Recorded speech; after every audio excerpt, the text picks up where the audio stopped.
Aku tak kuasa menahan kekejaman anak kandungku.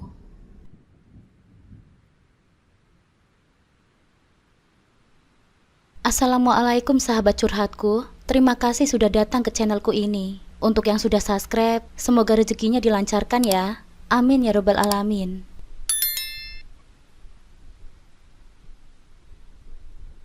Namaku Ayu. Jika dilihat dari luar, kehidupan rumah tanggaku mungkin terlihat sempurna. Selama 11 tahun pernikahanku dengan Mas Cahyo, kami telah memiliki semua yang diimpikan banyak orang. Rumah sendiri, kendaraan bermotor, tabungan yang cukup, dan 3 orang anak yang selalu ada menemani hari kami. Dika, anak sulungku, saat itu berusia 21 tahun. Dia sudah bekerja ikut kakak iparnya menjadi penjaga kantin di sebuah rumah sakit. Arif, anak keduaku, yang berusia 18 tahun, baru lulus sekolah SMA. Namun sampai sekarang masih belum punya pekerjaan ataupun melanjutkan kuliah. Dan yang bungsu, Manda, baru 13 tahun, yang masih SMP, selalu memberikan senyuman ceria. Namun kebahagiaan yang tampak dari luar hanyalah topeng yang menutupi retakan dalam rumah tanggaku. Selama bertahun-tahun, aku menjalani kehidupan pernikahan yang penuh luka. Mas Cahyo, suamiku, pria yang dulu ku cintai dengan sepenuh hatiku, perlahan berubah menjadi seseorang yang asing bagiku. Dia tenggelam dalam minuman keras, mabuk-mabukan menjadi rutinitas malamnya. Tak jarang juga, dia pulang larut malam dengan aroma alkohol yang tajam dan sikap kasarnya yang tak bisa kuhindari. Perselingkuhan pun menjadi hal yang kerap menghantui pikiranku. Meski aku sering memejamkan mata dan berpura-pura tidak tahu, ketika malam itu tiba, aku sering terjaga di tempat tidurku, merenungi nasibku sambil menahan air mata agar tak terdengar oleh anak-anak. Namun yang paling menyakitkan dari semua itu adalah kekerasan. Mas Cahyo dalam mabuknya tidak segan-segan melampiaskan kemarahannya kepadaku. Pukulan demi pukulan semakin menjadi hal yang biasa di rumah kami. Aku pernah berpikir untuk pergi, untuk melarikan diriku dari semua ini. Namun setiap kali aku ingin melangkah keluar, bayangan ketiga anakku selalu menarikku kembali. Demi Dika, Arif, dan Manda, aku bertahan. Aku menanggung rasa sakit itu dalam diam, berharap suatu hari nanti Mas Cahyo akan berubah. Setiap hari di sepertiga malam aku selalu berdoa, semoga Allah membuka hati Mas Cahyo agar kembali menjadi suami yang mengayomi kami. Dan akhirnya doa-doaku terjawab, tapi tidak seperti yang kuharapkan. Mas Cahyo meninggal dunia akibat penyakit liver yang parah, penyakit yang disebabkan oleh kebiasaannya mengonsumsi alkohol berlebihan. Momen itu adalah titik balik dalam kehidupanku. Aku merasakan antara kesedihan yang mendalam. Aku larut dalam tangisan di setiap malamku yang merasa kehilangan Mas Cahyo. Meskipun aku tahu, mungkin ada sedikit kelegaan dalam hatiku, karena tak ada lagi kekerasan yang dilakukan oleh Mas Cahyo. Namun bukan ini yang aku mau. Sebulan setelah meninggalnya Mas Cahyo, alih-alih mendapatkan kedamaian, aku malah dihadapkan pada cobaan yang baru. Tanpa Mas Cahyo, aku berharap kehidupanku akan lebih tenang. Tapi justru Arif, anak keduaku, mulai menunjukkan sisi gelap yang tak pernah kuduga.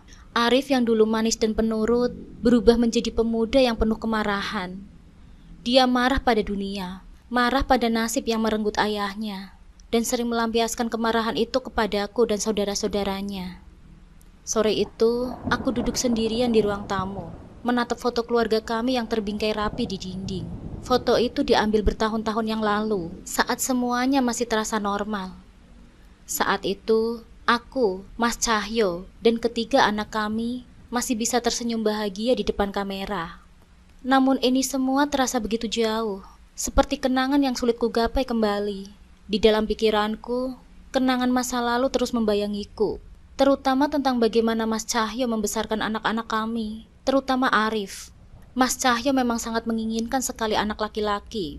Karena itu mungkin semua yang terjadi pada Arif sekarang adalah buah dari didikan Mas Cahyo yang selalu memanjakan anak-anaknya.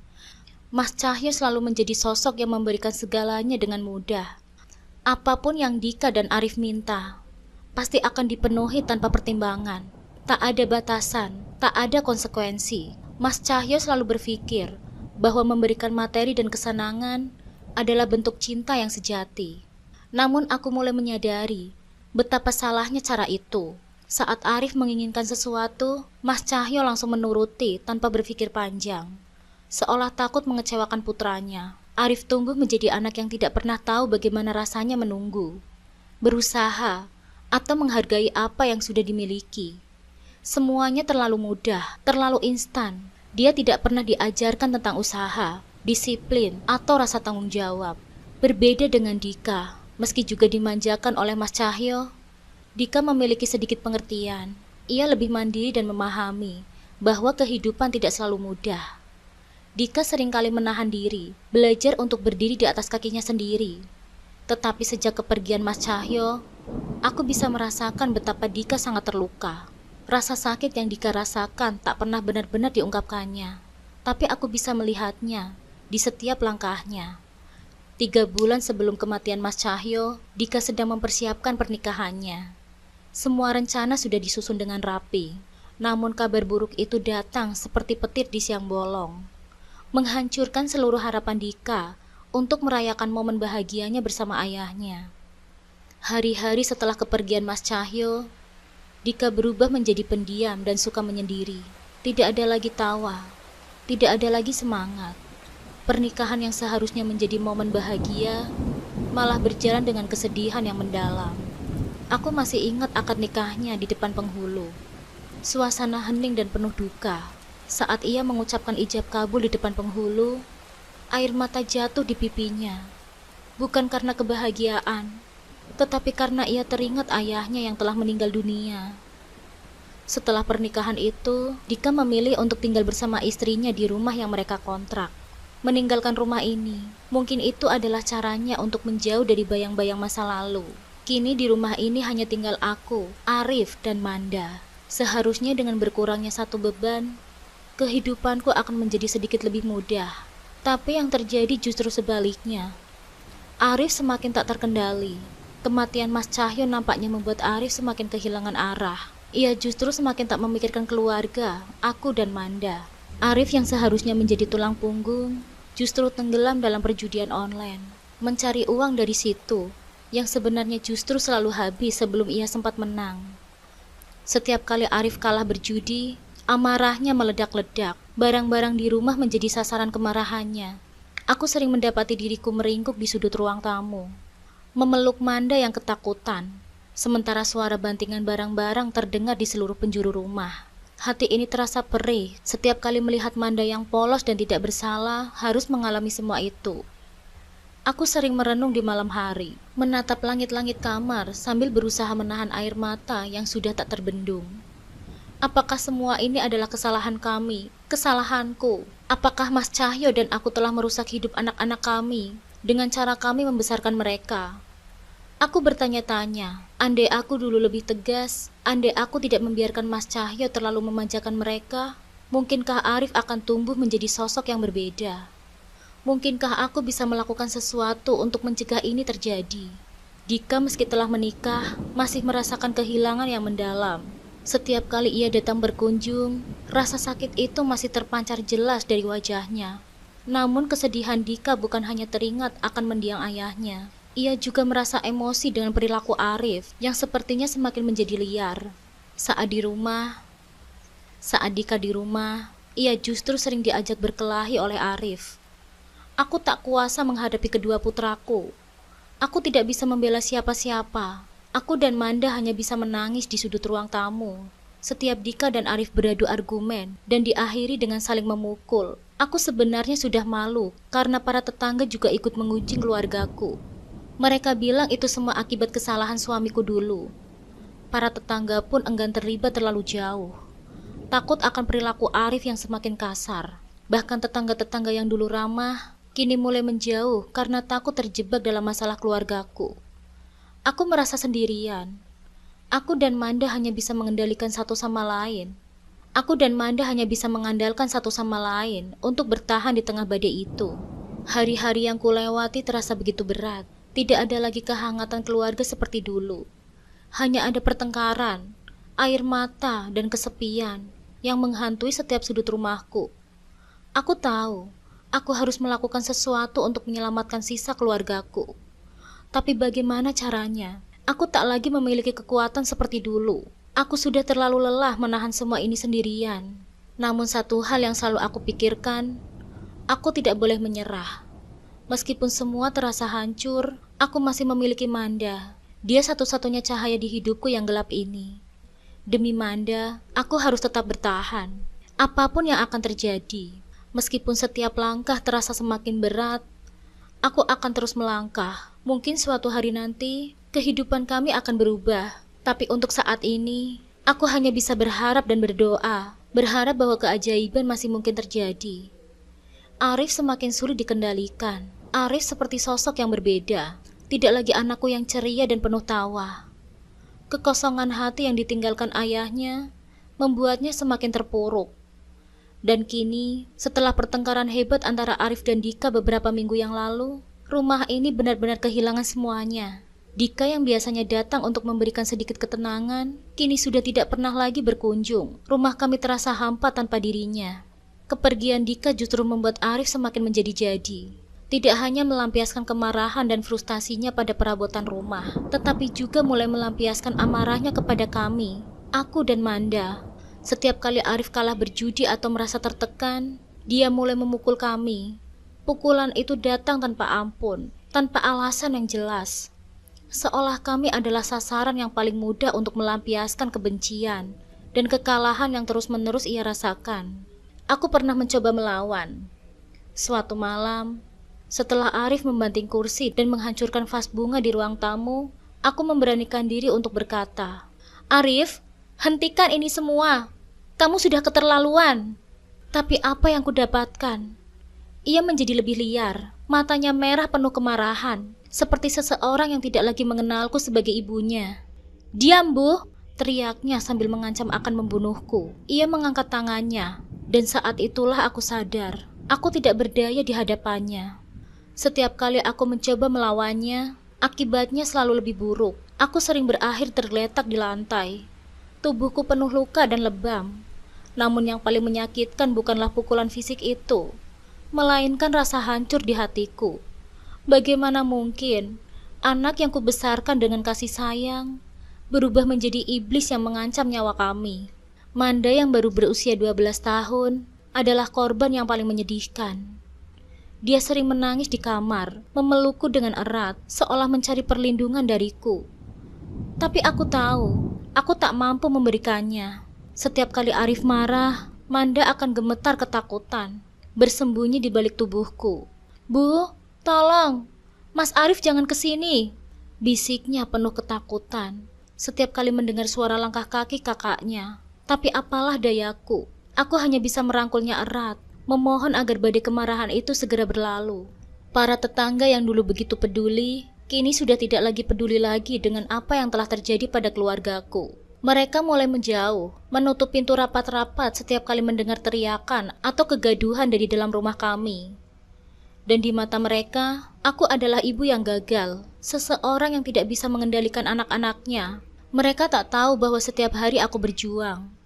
Bukan hanya untuk bertahan, tetapi juga untuk melindungi Manda dari amarah Arif yang membuat hancur kehidupan kami. Hari-hariku semakin berat, seakan setiap langkah yang kuambil dihantui oleh rasa takut dan ketidakpastian. Aku mencoba bertahan dengan bekerja di sebuah warung nasi kecil milik Bu Yanti, seorang tetangga yang baik hati. Pekerjaan itu tak mudah, tapi aku tak punya pilihan lain. Setiap hari, aku bangun sebelum matahari terbit, menyiapkan Manda untuk bersekolah. Lalu langsung bergegas ke warung untuk membantu memasak, melayani pelanggan, dan membersihkan setelah mereka pergi. Gajiku sangat kecil, hampir tak sebanding dengan tenaga yang kukeluarkan setiap harinya. Uang itu habis begitu saja saat untuk membeli makan seadanya dan kebutuhan dasar lainnya.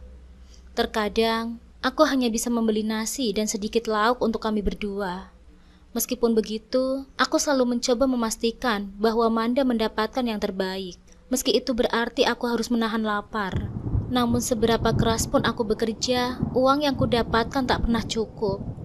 Ada hari-hari ketika aku merasa putus asa. Ketika harga kebutuhan naik, aku semakin terdesak. Rasanya seperti terjebak dalam lubang yang tak pernah bisa kudaki keluar. Dan yang membuat segalanya lebih parah, Arif masih terus berjudi. Setiap kali ia kalah, wajahnya akan berubah murka dan penuh amarah. Aku tahu, Ini tanda buruk. Dia akan menuntut lebih banyak uang dariku, meskipun ia tahu aku tak punya. Mana uangnya, Bu? Tanyanya dengan suara yang menakutkan. Sementara aku hanya bisa menundukkan kepala, berusaha menahan tangis.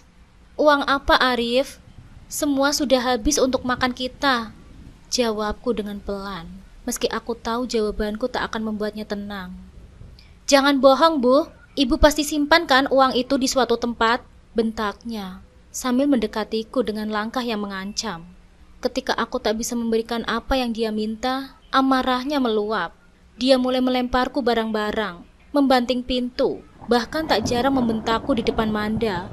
Aku bisa melihat ketakutan di mata putriku setiap kali ini terjadi. Manda meski masih kecil, mulai menyadari apa yang sedang terjadi. Ia mencoba untuk bersembunyi di balik punggungku. Gemetar ketakutan setiap kali Arif mulai mengamuk. Dan ketika amarahnya tak bisa ditahan lagi, tangan Arif yang kasar sering menghantam tubuhku. Rasa sakit fisik yang kurasakan tak seberapa dibandingkan dengan rasa sakit di hatiku. Aku bisa menerima pukulannya, tapi melihat Manda terhimpit dalam situasi seperti ini, hatiku rasanya hancur berkeping-keping.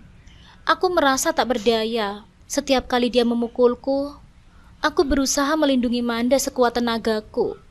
Tak peduli betapa sakitnya aku hanya ingin putriku tidak merasakan penderitaan ini. Namun itu semua tak cukup. Seberapapun aku berusaha melindunginya, Manda tetap bisa melihat dan mendengar setiap hal buruk yang terjadi. Terkadang, saat aku menidurkan Manda, dia akan bertanya dengan suara yang lembut. Bu, kenapa ya? Mas Arif kok marah-marah terus? Aku hanya bisa tersenyum pahit dan membelai rambutnya. Maafkan ibu ya nak. Maafkan ibu ya nak. Ibu akan selalu berusaha supaya semua ini segera berakhir. Malam-malam menjadi momen yang paling menakutkan. Ketika rumah menjadi sunyi dan aku terbaring di tempat tidur, aku sering memikirkan apa yang bisa aku lakukan. Di usiaku yang belum terlalu tua, aku masih ingin merasakan kebahagiaan. Aku ingin hidup yang lebih baik untukku dan Manda. Tapi bagaimana caranya? Bagaimana aku bisa lepas dari jeratan ini? Sementara Arif terus menuntut lebih banyak dariku. Lebih banyak uang, lebih banyak kesabaran. Tak jarang aku menangis diam-diam saat Manda sudah tertidur. Aku merasa duniaku begitu kejam dan kehidupanku seperti jalan buntu. Di satu sisi, aku ingin lari dari semua ini, meninggalkan Arif dan membangun hidup yang baru. Namun di sisi lain, aku tahu aku tak punya tempat untuk pergi. Tak ada cukup dukungan. Orang-orang di sekitarku mungkin tahu situasiku, tapi mereka hanya bisa berbisik di belakangku. Tak ada yang benar-benar bisa membantuku. Suatu hari, amarah Arif mencapai puncaknya. Ia kalah besar dalam perjudian. Dan kali ini, tuntutannya jauh lebih kejam. Dia mengancam akan menjual barang-barang kami, termasuk perhiasan kecil peninggalan ibuku yang kupakai sebagai satu-satunya kenang-kenangan berharga. Kalau ibu gak kasih uangnya, aku akan jual semua barang ini, bentaknya sambil menarik kalung emas dari leherku. Aku tak kuasa melawannya. Air mataku mengalir dengan deras, tapi tak ada satupun kata yang keluar dari bibirku. Hatiku hancur, bukan hanya karena kehilangan kalung itu, tetapi karena Arif yang dulu pernah kucintai berubah menjadi sosok yang begitu mengerikan. Pada saat itu, aku tahu aku tak bisa terus seperti ini. Manda dan aku pantas mendapatkan kehidupan yang lebih baik. Meski berat, aku harus mulai memikirkan jalan keluar dari semua penderitaan ini. Aku tak bisa terus hidup dalam bayang-bayang kekerasan dan ketakutan. Dan demi Manda, demi masa depannya, aku harus berani melangkah keluar, walau aku belum tahu bagaimana caranya. Tapi satu hal yang pasti, aku tak akan membiarkan Arif terus menghancurkan hidupku dan hidup putriku. Terkadang, di tengah kekacauan hidupku, aku menemukan secercah harapan dari Dika. Meski ia tak lagi tinggal bersama kami, Dika sesekali mampir diam-diam. Dia memberikan sedikit uang yang bisa membantuku bertahan. Bu, ini untuk keperluan rumah. Jangan kasih tahu Arif ya, Bu, katanya dengan nada berbisik, khawatir jika Arif mengetahui uang itu. Aku tahu Dika sedang berjuang dengan kehidupannya sendiri, apalagi istrinya sekarang juga sedang hamil, dan gajinya dari penjaga kantin tidaklah seberapa. Tapi meski dalam keadaan sulit, Dika masih berusaha membantuku, meskipun hanya dengan uang yang tak seberapa yang bisa dia berikan. Namun bantuan Dika hanya seperti tetesan air di tengah gurun. Kebutuhan hidup terus menghimpit, dan kebiasaan Arif berjudi semakin membuat segalanya tak terkendali. Aku merasa seperti hidup dalam neraka yang tak pernah berakhir. Bahkan, keluarga besarku sendiri pun kini menjauh. Mereka tahu perilaku Arif yang tak terkendali, dan memilih untuk tidak melibatkan dirinya. Mereka menganggapku lemah karena tidak bisa menghentikan Arif, tapi mereka tidak tahu bahwa setiap detik di rumah ini adalah perjuangan aku dan Manda untuk bertahan hidup. Tidak ada lagi yang peduli padaku. Aku sering menangis sendirian di kamar, mencoba menahan isak yang semakin kuat. Aku tak tahu sampai kapan aku bisa bertahan dalam keadaan ini. Setiap kali Arif menghampiriku, aku merasa seperti sedang menunggu ledakan berikutnya. Ledakan yang bisa menghancurkan apa yang tersisa dari keluargaku. Namun yang paling mengiris hatiku adalah Manda. Setiap malam sebelum dia tidur, dia selalu bertanya, "Bu, kapan ya Mas Arif akan baik lagi?" Pertanyaan yang sederhana tapi begitu menyakitkan untuk dijawab. Aku hanya bisa memeluknya, berusaha menenangkan dirinya, meski di dalam hatiku, aku sendiri tak tahu jawabannya. Aku merasa sendiri. Tak ada lagi yang bisa kuandalkan.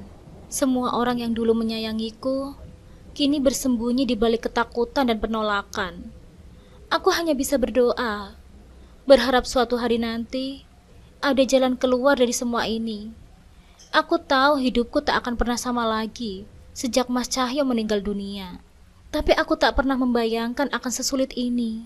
Waktu terus berjalan, seolah menelan harapanku bersama setiap harinya. Di usiaku yang sudah menginjak 40 tahun, aku sering bertanya-tanya, apakah kebahagiaan masih pantas untukku? Meski hidupku penuh dengan kepahitan, ada satu hal yang tidak bisa kutolak, hasrat untuk merasakan kembali kasih sayang seorang suami. Namun harapanku selalu dihampaskan oleh kenyataan pahit yang bernama Arif. Setiap kali ada lelaki yang berusaha mendekatiku, entah itu sekedar berbicara atau mencoba mengenalku lebih jauh, Arif akan langsung meledak dalam amarahnya. Dia seolah tak bisa menerima kenyataan bahwa ibunya mungkin ingin menikah lagi. Dengan kemarahan yang tak terbendung, Arif mengancam para lelaki itu dan bahkan menamparku saat aku berani mempertimbangkan untuk menjalin hubungan. "Jangan mimpi menikah lagi, Bu. Bikin malu keluarga saja. Kok ini sudah tidak pantas untuk menikah lagi?" Arif berteriak, wajahnya merah padam, penuh kebencian yang tak pernah kupahami. Setiap kata yang keluar dari mulutnya menyayat hatiku seperti pisau yang tajam. Aku tak mengerti dari mana datangnya kebencian itu. Bukankah sudah cukup penderitaan yang kutanggung selama bertahun-tahun? Tapi kini, setiap aku ingin sekedar merasakan kehangatan seorang suami, Arif malah menjatuhkanku lebih dalam. Perasaanku hancur, lebih dari yang bisa kubayangkan. Aku mulai berpikir bahwa aku tidak bisa terus-menerus hidup dalam ketakutan dan penderitaan ini. Setelah beberapa malam terjaga, dengan hati yang terombang-ambing antara rasa bersalah dan keinginan untuk bebas, aku memutuskan untuk mencari bantuan. Walau Arif selalu melarangku berinteraksi dengan orang lain, kali ini aku berani mengambil langkah untuk keluar. Aku memberanikan diri untuk menemui Pak RT di rumahnya. Suaraku bergetar ketika aku menceritakan situasi keluargaku yang semakin tak terkendali. Setiap detail penderitaanku dan Manda terungkap di hadapan Pak RT. Seolah aku baru saja membuka luka lama yang selama ini kupendam. Pak RT mendengarkanku dengan saksama.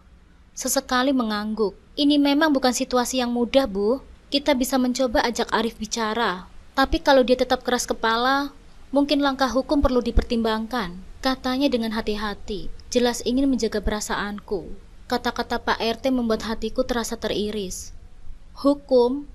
Aku tak pernah membayangkan anakku sendiri akan berurusan dengan hukum.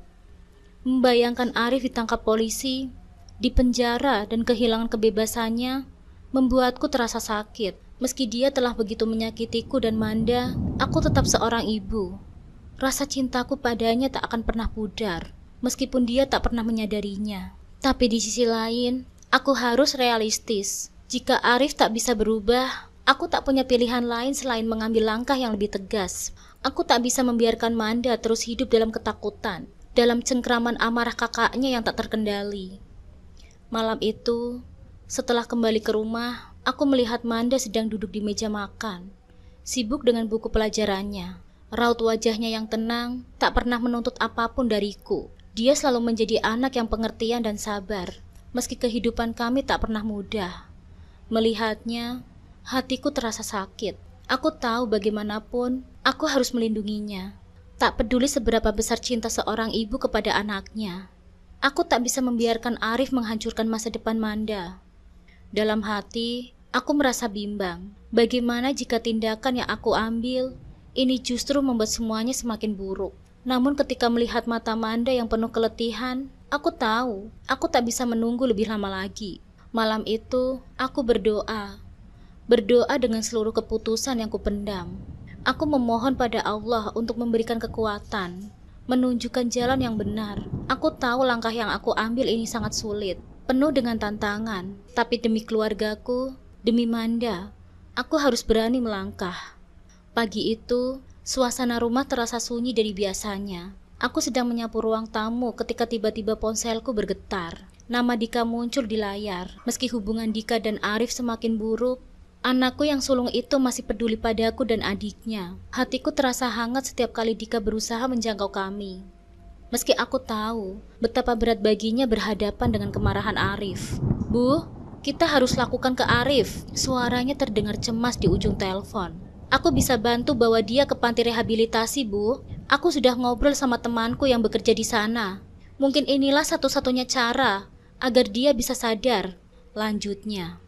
Aku terdiam sejenak. Hatiku tersayat mendengar kata-kata itu.